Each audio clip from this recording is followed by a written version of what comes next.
अमरीकी central command ने दावा किया कि ईरान की आबदोज समेत 17 बहरी जहाज़ों को तबाह करके डुबो दिया। कहा कि खलीज अरब, आबनाए हुर्मुज़ और खलीज ओमान में अब कोई भी ईरानी बहरी जहाज़ नहीं है। ईरान में तकरीबन 2000 अहदाफ पर हमले किए गए। ईरान ने जवाब में 500 बैलिस्टिक मिसाइल और 2000 से ज्यादा ड्रोन्स दागे। ने ईरान की जो नेवल एसेट्स हैं उनके ऊपर हमले किए हैं और उसकी वजह से उनकी जो एक सबमरीन है उसको जो है वो टॉर्पीडोड, दे बेसिकली टॉर्पीडोड इट। और अब देखते हैं कि क्या चीज़ है जो कोई इमिनेंट थ्रेट अमेरिका नहीं थी और अल्टीमेटली उसने सिर्फ आखिर में जाके उसने न्यूक्लियर वेपन खड़ा किया, न्यूक्लियर वेपन्स है। अगर आपको जून की स्टेटमेंट ट्रंप साहब की याद हो, उन्होंने कहा जी मैंने ऑब्लिटरेट कर दिया, मैंने बर्बाद कर दिया पूरे ईरान में अंदर जून के, और कुछ बचा नहीं है। हकीकत यह है कि ये जो सारी स्टेटमेंट आपके सामने पड़ी ये सब झूठ है।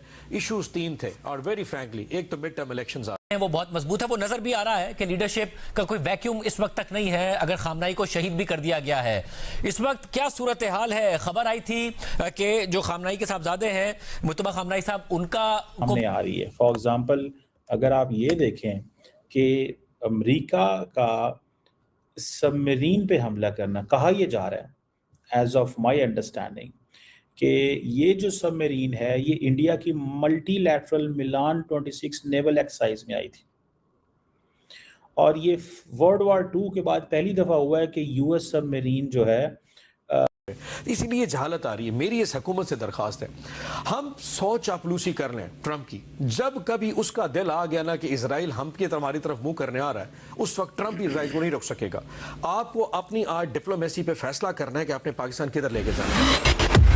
दोस्तों, ईरान और इजराइल की लड़ाई से अब तक का सबसे बड़ा झटका लगा है ईरान को, क्योंकि ईरान की नेवी की लगभग सारे जहाज अमेरिका की तरफ से डुबा दिए गए हैं। और अभी खबर आई है कि अमेरिका की जो सेंट्रल कमांड है नेवी की, उसकी तरफ से एक बयान आया है कि हमने ईरान के करीब 17 नेवी के जहाज समुद्र में डुबा दिए हैं। और यदि ऐसा हुआ है तो ईरान को यह अब तक का सबसे बड़ा झटका है। परंतु इस झटके का असर पाकिस्तान तक दिखाई दे रहा है, क्योंकि पाकिस्तानियों को डर लगता है कि कहीं ईरान के बाद इजराइल पाकिस्तान पर हमला ना कर दे। और जब ईरान की नेवी की अमेरिकन नेवी ने धज्जियां उड़ा दी हैं तो पाकिस्तानियों को भी डर लग रहा है। अब इसके पीछे एक और वजह है, ईरान की IRGC ने भी एक दावा किया है कि हमने अमेरिका की एक बड़े डिस्ट्रॉयर शिप जहाज को डुबा दिया है। हालांकि इसके बारे में पुख्ता अभी कोई पुष्टिकरण नहीं आया है, पर ईरान वालों ने वीडियो डाला है। तो इस सब बीच में लड़ाई तो घमासान हो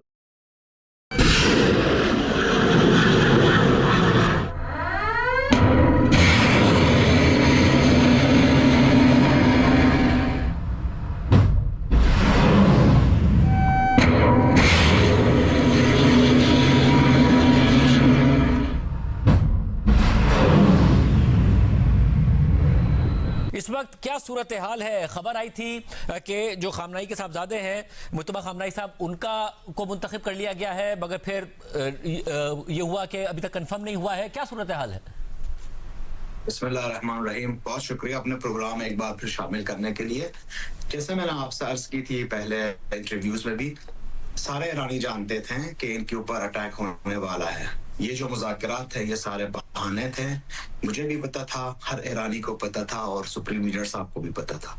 लेकिन ईरान इस नेगोशिएशन में पूरी तरह से पार्टिसिपेट इसलिए किया ताकि दुनिया को पता चले कि ये जंगजू कौम नहीं है, ये मुज़ाकरात पे उतरते हैं। जब भी इनको मुज़ाकरात की पेशकश होती है ये मुज़ाकरात करते हैं। लेकिन उसके साथ साथ आप ये देखें, 28 फरवरी से लेके आज तक 1500 बम्स गिरे हैं पूरे ईरान के ऊपर। दिन में 30 से 40 दफा तेहरान के ऊपर बमबारी करते हैं। सुप्रीम लीडर साहब को शहीद किया, IRGC के चीफ को इन्होंने असैसिनेट किया। उसके अलावा भी बहुत सारे लोगों को कत्ल किया, शहादतें हुई है 1000 से ज्यादा। हमारे पास ऑफिशियल स्टैटिस्टिक्स हैं और अनऑफिशियल तो हजारों की तादाद में। लेकिन क्या इन्होंने एक भी अपने टारगेट्स अचीव कर सके? नहीं।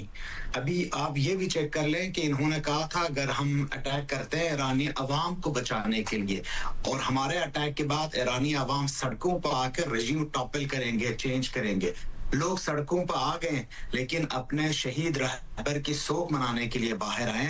कोई गवर्नमेंट के खिलाफ बाहर नहीं आए हैं। ने ईरान की जो नेवल एसेट्स हैं उनके ऊपर हमले किए हैं और उसकी वजह से उनकी जो एक सबमरीन है उसको जो है वो टॉर्पीडोड, दे बेसिकली टॉर्पीडोड इट।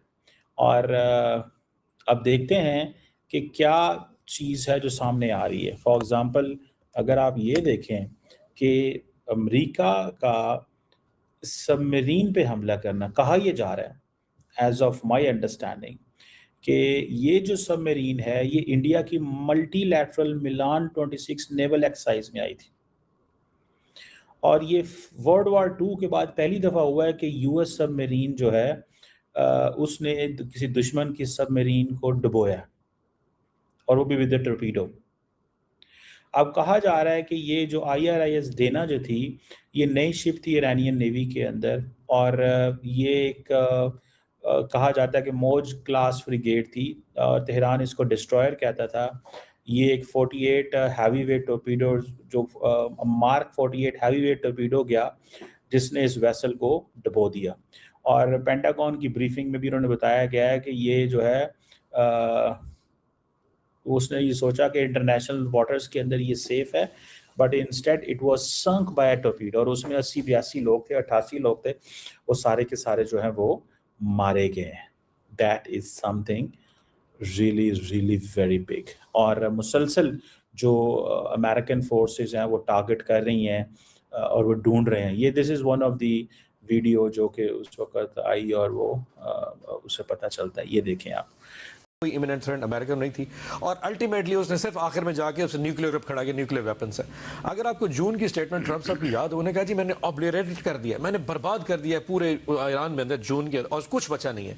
हकीकत यह है कि ये जो सारी स्टेटमेंट आपके सामने पड़ी ये सब झूठ है। इशूज 3 थे और वेरी फ्रैंकली एक तो मिड टर्म इलेक्शंस आ रहे हैं और इस वक्त ट्रम्प साहब को पता है 73% अमेरिकन जो हैं वो उसके खिलाफ हो चुके हैं। Number 2 of course Epstein files, 3 million documents जो है ना एप्स्टीन फाइल्स के वो इस वक्त जो जस्टिस डिपार्टमेंट में उसने रोक लिए जिस पे ट्रम्प साहब का नाम 1000 दफा आ चुका है। एंड तीसरा ऑफ कोर्स इसराइल अमेरिका का वो नादान बच्चा है जो कि यकीनन हर दफा ऐसी नादानी करता है जिसको अमेरिका झुटला नहीं पाता। जो फाइनेंशियल इश्यूज हैं सारी दुनिया जानती है। अब लेट्स बी ओपन जरा थोड़ा, आप ट्रम्प को और अमेरिका को अलग-अलग देखिए। जो ट्रम्प साहब के जो फाइनेंशियल इश्यूज हैं, जेरेड कुश्नर के ऊपर जो इन्वेस्टमेंट्स हैं इसराइल की, उसकी अपनी फर्म इन्वेस्टमेंट्स हैं, हर बंदा जानता है कि इसराइल ऐसा प्रेशर अमेरिका जो ट्रम्प के ऊपर डाल देता है कि उसको ना नहीं कर पाता। अगर उस दिन अमेरिका अटैक ना करता तो इसराइल अटैक करने जा रहा था। उन्होंने सोचा कि अगर ये नहीं करता और हम पीछे रह जाए, they just went to it. इसीलिए ये जहालत आ रही है। मेरी इस हुकूमत से दरखास्त है, हम 100 चापलूसी कर लें ट्रम्प की, जब कभी उसका दिल आ गया ना कि इसराइल हम की तरफ हमारी तरफ मुंह करने आ रहा है, उस वक्त ट्रम्प इसराइल को नहीं रोक सकेगा। आपको अपनी आज डिप्लोमेसी पे फैसला करना है कि आपने पाकिस्तान किधर लेके जाना है।